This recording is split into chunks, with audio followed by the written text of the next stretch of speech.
This is And Janus Jumped, copyright 2007, taken from the anthology Seances with the Living, published in 2010.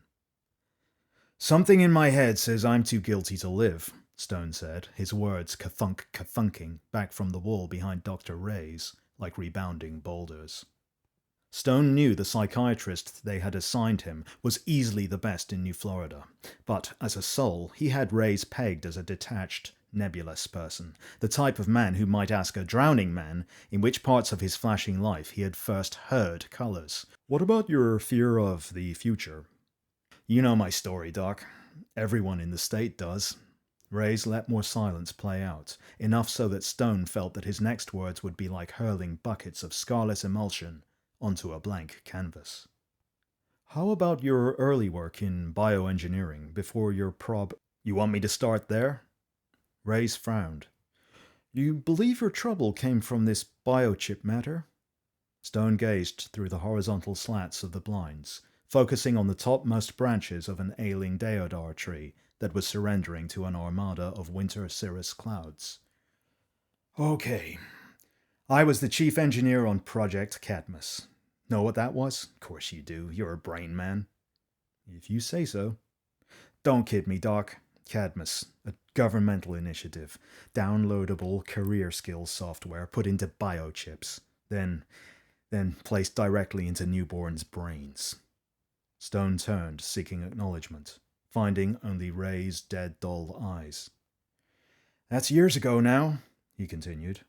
But that's why there are no schools. Government figured the only way to deal with teacher shortages and classrooms full of kids only interested in turning each other into mincemeat, and all the tax swells that had to prop the whole joke up, was to not deal with them. So they hired my company. I was the director. My mentors put the first biochips into baboons in the 2050s. You know, monkeys that could make coffee, play games, drive, well, almost. So by 2065, the first human biochips became available for volunteer parents. This after eons of fine-tuning, prison test subjects killing themselves. But in those first years of giving kids those biochips, it worked. Principle behind it was so simple, we just knew that many would condemn it. The church, for instance. Silence became a falling glass apple. Did this censure trouble you? No, Doc. Hell no. Look, if a couple can afford to get their baby implanted with a biochip, that's their choice. And what a choice. It's safe, clean, quick. Chip goes to cortex. That's the only surgery involved. How the child learns is by taking software upgrades from year to year. If his folks have him scoped as a neurosurgeon or a diplomat, then they pay a pretty penny for it. End of.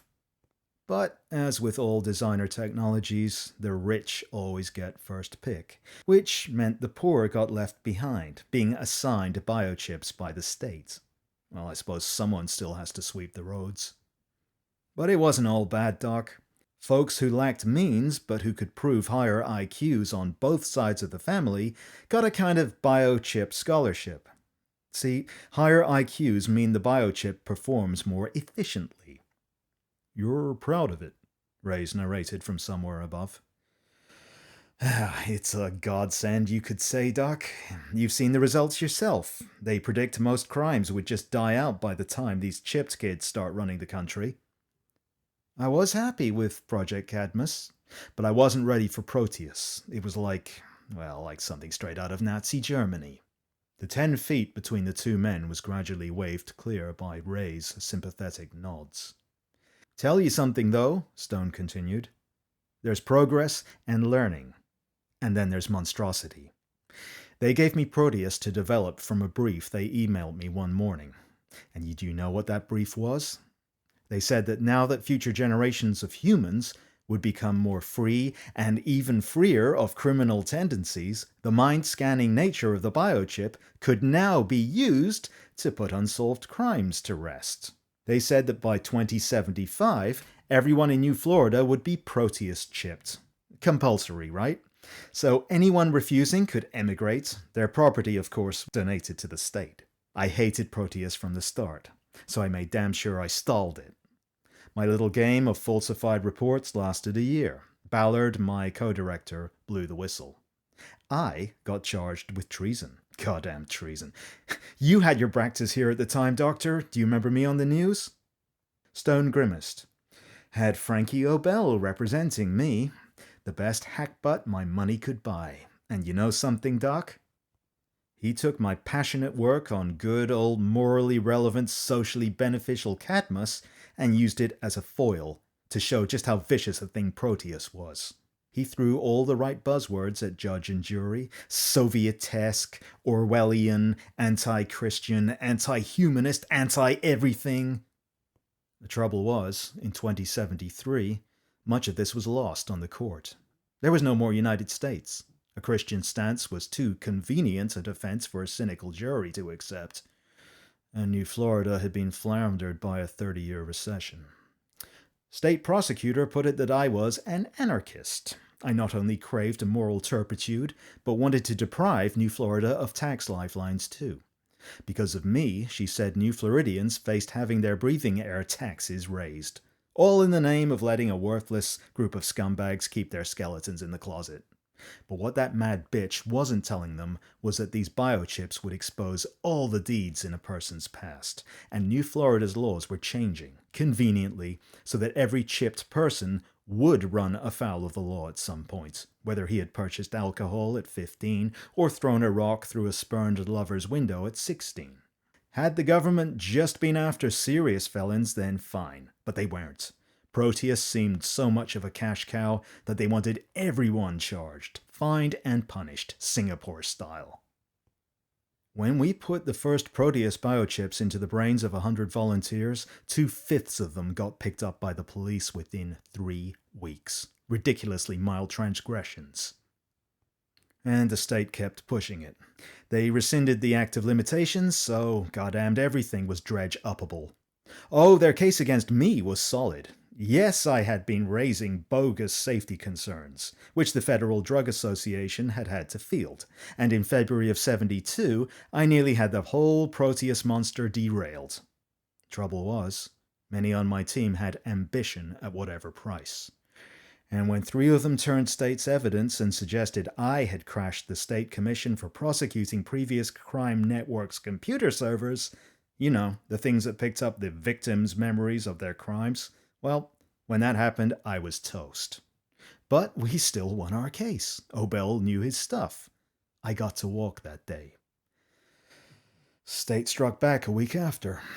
They caused an electrical fire at my house. You know the remote voting systems everybody used in the last days of the US? Well, the wiring in mine was still functional and very dangerous, as it turned out. And my wife got second-degree burns. I got charged with arson. So the police dragged me back in and gave the state all the ammunition they needed. Oh, they had the perfect means for getting rid of me this time. You probably won't know about this unless you keep up on the kinds of journals I read.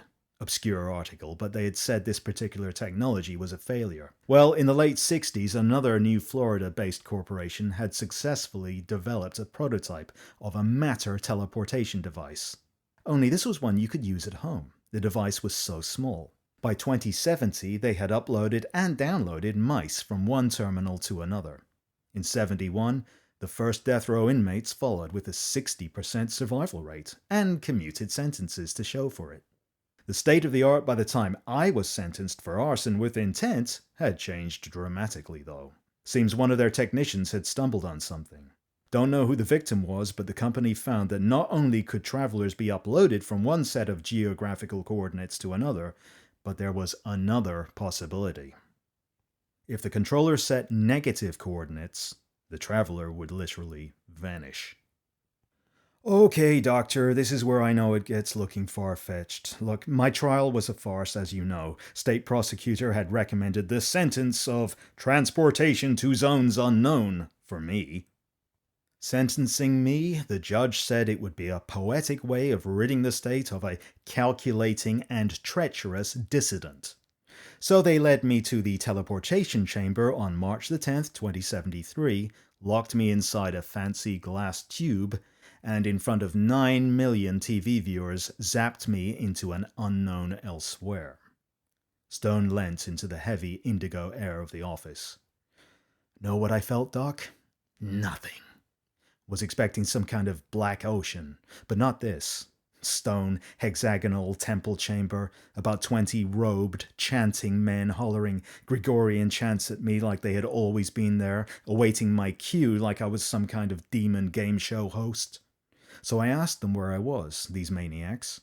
One of them gets up the guts to come up to me, touches my face, a youngish fellow. I asked them again. Another one behind him said they were seers. He demanded to know my identity. Funny, they spoke English, but the type of English I had only seen in high school Shakespeare. So I told them. There was silence. Then there was shouting. Then I was beaten, restrained, and interrogated in a very small and very cold room. So I filled them in on as much of the truth as I figured they could handle. A world of technology and people guided by microchips. No more schizophrenia, no more alcoholism. Great! These guys were dressed like medieval monks. No electricity, nothing around me to say the year was anything past 1300. I remember the crazed glaze in their eyes. Every third man seemed to have Addison's disease, alligator skin. And I didn't sleep that night. They clanged open my cell door the next morning, said my soul was to be liberated, burnt at the stake, on charges of sorcery. I pleaded with the two seers who told me that. I was lucky. One of them, a kid of 19, said his name was Novar. He did a good job of playing along with the whole show during that. He came back that night. Somehow they had given him permission to act as my chaplain. He knelt in my cell, humming, whispering, and through that he told me all I wanted to know. He was a young seer who was privately very critical of the mystic religious state that this land of Adirolf had become. He was totally spellbound by my tales of technology. I was careful to downplay New Florida's fascist leanings at the time. Novar couldn't have understood how a society like that could be anything like the oppressive fundamentalist Adirolf. Adirolf? Florida? Think about it, Doc. Anyway, it was weird. I sensed in that room that we were giving each other hope. Novar was believing he might be able to find a way through, the dimension barrier to New Florida and leave his Halloween robes behind him. And if I managed to make it back to my own world, bringing him along, well, that would put a different face on my status in New Florida for sure. All I needed him to do was get me back to that temple where I had first appeared. Toot sweet! He was a bright spark, that Novar. He knew we'd have to get in there by subterfuge.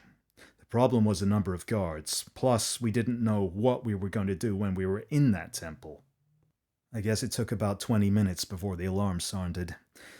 But that was when the strange lights began buzzing around me.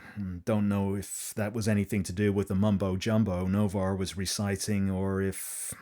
Anyway, maybe 10 guards showed up and an elder seer. I didn't see too much because I was dematerializing. I think I saw Novar falling before them. I just don't... When I came to, I was back in the teleportation tube. Oh, they were shocked to see me all right, and I was shocked when I told them just how ready I was to give my all to Project Proteus. Don't get me wrong, I wasn't genuinely enthusiastic about admitting I had been wrong. It was like... Well, it was the president himself who suggested I should be fitted with a Proteus chip and quote-unquote assessed. They said it would be a symbolic gesture, only I could enjoy amnesty for any previous wrongdoing. They were so thrilled, they had all other chip insertions suspended for that day, just so their main server could process me. It all started maybe a week after my surgery. First, their main server went down. The second thing was the strange green dreams. And then came the revolution. You see, I can't believe I'm actually needing to talk to you, Doc. I am, only because your job title allows you to remain unchipped. Everyone else is telepathically linked. To me. Even the land itself knows my thoughts, and I think that's why the land is so, well, vengeful. You've made reference to this several times now, said Reyes. Stone drew a deep sigh. I have dreams, Doc. Not all the time, but they're there. Something happened when I was brought back from that temple through the teleporter. It's like I have memories that aren't my own. From the way they look, I'd guess they would be Novar's. Another thing. Whatever religion Novar practiced, It was all about worshipping the future, not fretting about the past like we do here. And when I took the presidency in 2075, it started making sense. Our biochipping ways are making a buried evil more powerful. Like what you saw in Novar's world? Reyes asked. No, worse, Doc. I have a strong feeling that somehow Novar did make it through the teleportation with me. Maybe he jumped in just as I was dematerializing.